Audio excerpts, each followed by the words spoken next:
And we welcome you to the Real Estate Radio Show featuring Chris Lofthus of the Chris Lofthus Group at Keller Williams Realty, Boise. Chris, another fabulous week. Always good to have you here, and the outlook as we go from, I guess, almost summer has completed. We got, another week, but in essence, we are, as my mom used to say, fall has fallen. What does that mean in the real estate business? Yeah, Dave, I wanted to talk a little bit today about, we always talk about inventory numbers, and typically, they ramp up during the summer months, and then they kind of die off by about 15, 20%. In the winter months, obviously, people are taking them off around holidays and possibly thinking about putting them back on in the spring. And I just wanted to kind of discuss a little bit about what I'm seeing out there. And inventory levels haven't fluctuated, at all that I've seen since we've been doing this show. So all year long, we've been around 2,300 homes.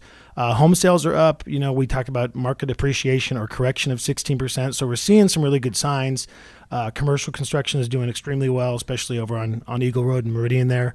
But our biggest concern that I think about is, how far are these numbers going to drop off as we start hitting October, November, December? And historically, they're going to drop off anyway. But when you start talking about they get below 2,000, 1,800, we're starting to approach that 2005 mark, 1,400 homes when the market was just ripping hot, and everyone started running the number up of pricing on the houses, and it got out of control. I don't think necessarily it's going to get out of control because lending hasn't loosened up, but we still need inventory. We're number 2 behind Phoenix for talk about fastest recovery for real estate of all those cities. So come February, March of 2013, if we don't have some serious inventory numbers, we could have some serious issues here with people that really want to buy a house and starts running the number up a little bit. You see what I'm saying? So that, I guess it depends on if you're a buyer or a seller. In some regards, that's not bad news. I guess it just depends on what side of the fence you are. Yeah, it does depend, but the point is if there's no inventory. It's like when you go, for example, when you talk about the hot new item for the kids for Christmas, right, and you can't find it anywhere. What ends up happening? Now you see them pop up on eBay for double the amount of money, and people are still buying them. Not saying that's going to happen, but right, there are people that historically, like me, for example, me and my wife, I've always taught to own your own house. Don't rent. So I'll always be a homeowner, whether the market's good or bad. And I've always been taught, through my mom and dad that, especially my dad, that market, if you're buying something for a year or two, don't buy it. But if you're buying something for 6, 7, 8, 9, 10 years, historically, it's going to show that it's going to appreciate. Yeah. Chris, that's a great point that I think, and again, it was obviously during the boom, but the average time in a home was 3, 4 years. I'm assuming, and I'm asking you because you're the expert, I'm assuming that now has gone to 5+ years. Well, yeah, we talk about negative equity. There's still a lot of people out there that have bought, in some of these nicer neighborhoods in North Meridian, Eagle. We discussed those, and they did overpay. The numbers they bought them for were unrealistic. So you talk about that negative equity that they're holding on to. They can't sell their house. If they're going to sell their house, they're going to show up because these people have money, they have investments of other things. So the bank's not going to let them off the hook necessarily for a big chunk of change. And so these people end up just kind of staying in their house. But the good news is if you stay in there, like I said, you stay in there for the realistic 6, 7, 8, 9 years, even if you look at you bought in 2005, you're starting to already see recovery. And if you keep seeing that, so if those people do stay in there, those 7, 8, 9 years, as opposed to we talked about the California flip, those people that 2, 3 years, it's just not realistic. You're listening to Chris Lofthus of the Real Estate Radio Show, featured each and every week right here on KIDO by our friends at Keller Williams Realty in Boise. The Chris Lofthus Group has, Chris, I think you've changed the face of realty, especially with this show. That being said, what do you see? Look into the Chris Lofthus Group crystal ball for what's left of the year. As you said, now the home buying and selling goes down a little bit, but going into now we start talking about 2013. Yeah, we do, and we've seen a huge, it's kind of weird. Every year is the same. Fourth quarter is always the biggest year for us, and I think it's the biggest year for everyone across the board that's in the real estate, and everyone that's in the real estate industry as well. But, I could see, I'm thinking we're going to look at 1,800 homes going through winter, which is fine, but we really want to see that number more like 24, 25, 2,600 come next spring, and you'll see that normal progression of return on your investment. But if you start seeing the numbers hover around 1,700, 1,800, and they don't get up over 2,000, that's when I was talking about before we started the show. We discussed these builders. There's still some builders that are healthy out there, and they're going to see, they're going to see a big, if these people aren't putting their resale homes in the value, they're going to see a big market there, and they're going to jump all over it. You can already tell they already did it this year. Chris, and I know you've talked to me about at least keep your eyes open for this. You've told me dirt. Is there much dirt out there in terms of, hey, I want to get an acre, I want to get a lot? What are you seeing people come to you and talking to you about that? There's no question about it. We see it all the time. If you look at overall throughout the year of what happened, you talk about the Corey Bartons of the world and how much inventory of dirt or developed lots, or some subdivisions that are developed lots plus some bare land next to it that they're going to develop out. We're seeing a lot of that. And so, the pricing is really short up on lots, especially you talk about Meridian and you talk about Eagle, that corridor there. Lots, you can just go look. You look and see the sale price on these lots now and what they're selling for. They've got to be up, 10, 15% easily. So I don't know if bargain's the right word, but if there's not a lot of buying and selling here in the fall, is this a good time? People have said to me, hey, it's really slow in the spring for skiers. I say, well, go buy your season pass then. That's the best time. Sure, of course. What are you telling potential? But there are buyers. 1% of the audience is always buying. What do you tell them about this time of year? Well, we do tell them about this time of year because we're actually really busy. August 15th, it kind of turned the faucet turned on. We got really busy. We'll roll those over and they'll close in the fourth quarter, which is why the fourth quarter is always largest for us. But I think you're right. But I said if I was a buyer out there and you were looking and we're going through November, December, January, and we're hovering around 1,800 homes and you can't find the house, that's when I tell people to reach out to us and talk about that secret list that we have all the time of all the pocket listings that we carry. So we have a tendency where people will call us and they want to take them off the market right before Thanksgiving and keep them off all the way through Christmas so they can have family in town and enjoy that. But they don't want to sell. They just don't want to deal with selling it. And so that's why we have the secret list as well. Reach out to us or go to the website, chrislofthus.com, and we can give them all the information. I hate to call you brilliant on the air, but I guess I will. That is a brilliant idea for, hey, we're going to take it off for the holidays. Go ahead and take the sign out and do all the elements with that.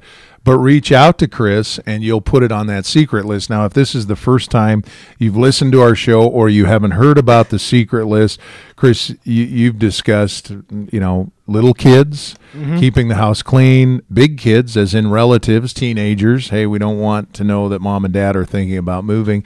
But you'll get, and just based on how your group is set up, you're going to get a lot of out-of-state calls. Hey, I'm interested, Chris. Is there this house available? And that's where the secret list really comes into fruition. Yeah, it does. And that's exactly what happens. But that's why I kind of tell people to reach out to us because there's no inventory. And that's what we kind of see now. You talk about, I always bring up Meridian because Meridian's such a hot topic for, magazines such as Forbes and Money Magazine for right now for Boise. They talk about, one of the best places to live. But you go look and you're looking for a 4-bedroom, 3-bath in a certain neighborhood and you can't find it. And, realistically, that's what we're getting is, we're putting them out there and saying there's only 4 houses that fit your criteria. And people are kind of shocked saying there's only 4 houses that fit our criteria. That's it. And then we have the secret list as well. So we can open up those doors for people as well. I assume the secret list, even though it's, I always say if it's a secret, how come we know about, the Secret Service and Victoria's Secret and all the stuff that goes with it? But would you say there's 50 on your list, 100?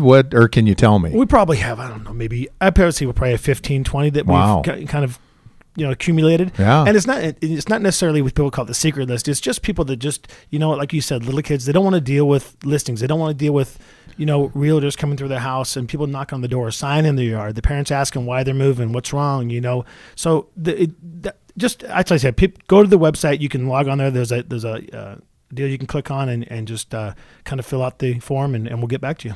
So that number to reach out to Chris is 350-6228, 350-6228. If you want to go on the website, like Chris said, and I'd highly suggest you do that. It's a very workable website, a lot of good stuff.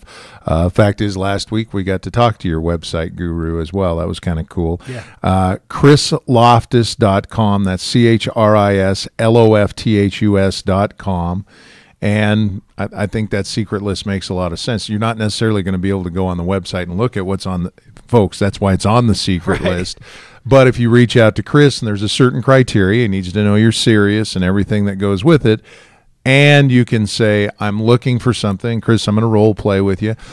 You know, I've always wanted to live on a golf course. I'm thinking about Banbury. Fact is, I saw the exact house I want. It's on number 3. Sure. It looks like it's kid friendly. You said you're willing to go tap on the door. Is that right? No question about it. We've done it before. I've done it numerous times, as a matter of fact, and we've actually had deals put together. You'd be surprised how many people want to sell their house that don't reach out to anybody, and they just kind of sit there and wait. And this, God, we were going to call you 6 months ago. I run into people all the time. It happens all the time. And so, yeah. The biggest thing is it's not this big secret really, but come on, it is too. Yeah, well, it is. It's just because we're the Chris Lofthus group, and people work with me, Annette, Jerry, Travis. We're the only ones that know about it, and we just kind of accumulate them. And the whole goal is just to make a perfect fit for 2 people. Yeah. Well, I think it's a great idea and a great feature, again, from the Chris Lofthus Group, 350-6228.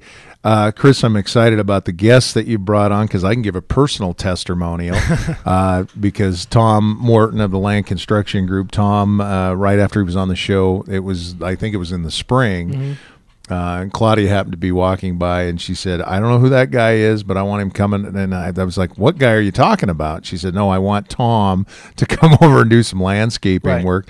And he did, and it was, and maybe it's because we're on the show. I don't think that's the case, but wow, it was amazing. He showed up, returned phone calls. There was a couple other things I wanted done after he got done. He did all those things. So I guess for once I can say, yep, I see why you have this guy on. Sure, yeah. Tom's a great guy, and he's with Land Construction Group. He's the owner of Land Construction Group, and you talk to him, and he does a great job. He actually, like we always say, he does what he says he's going to do, and that's the whole goal. And we've been doing the show for about a year now. Tom was one of the first guests on here, and we always talk about the preferred vendors list on my website, and that's the goal of doing the show, is kind of put a positive spin on not just real estate, but local businesses and what's going on in everyone else's world, from landscape to plumbing and whatever. And that's the point, is we can put these guys on the website, so it gives a useful tool for my clients and their clients to go on there and say, look, the Chris Lofthus Group's put their stamp of approval on Land Construction Group and Tom Morton, as well as many others. We talk about Burton Freeze, we talk about Pioneer Title, and these companies will do what they say they're going to do. And that's kind of the whole point of doing it. We give it's a resourceful center for someone to go to. Yeah, and I guess I shouldn't say for once. I have this goal. I want Dennis to build a new house for me. Right. I want Burton to remodel my kitchen, all the pieces that go. So I'm kind of working my way up there. But Tom came in, and the cool thing is that I will bounce out is sometimes it's hard because he's the artist or the artiste, however you'd look at it, and go, well, we'll do this, this, and this. He's got pictures. So he'll email pictures so you can look and say, oh, I want that, and that would be great there, and let's put that on. So I think that's an added feature that I really like, is to be able to send the pictures of the work that he does. Well, yeah, exactly. I mean, it's basically in his industry, it's his resume, and so when you have that type of stuff, and he's got tons of testimonials, he has tons of clients, and he's done plenty of work for not only me, you, and other clients of mine and friends and good friends that I have as well, and it's going to be kind of exciting to talk to him and kind of see what's going on in his world. All right, man, and I don't know if this is a lead-in or not, but I'm starting to see more outdoor kitchens. Right. The living area, the summers, we want to extend them as long as we can. Is that a good selling piece? Now, for me, I look at it and say, man, that's awesome. I want to live outside. Sure. But if you don't have that, would you advise somebody, Chris, to say, hey, start thinking about an outdoor, not just a living area, but an outdoor kitchen piece as well? Yeah, we have one in our house, and we use it. I mean, we use it to the end of October, sometimes in November, it just depends. But it's a huge feature. People want to be outside as long as they can. The winters aren't that cold here, but you can extend them, and Tom can discuss it too. There's heating options that we can use, radiant heating, but that's obviously not my forte, but Yeah. Tom can tell you how to extend that life outside for the summer. All right. Tom Morton will be on next. Chris, tell folks again how they can get a hold of you at the Chris Lofthus Group. My direct number is 514-5003, and you can always email us or me at chris@CLG, that's Chris Lofthus Group, eagle.com. All right. We'll be back with more right after this timeout.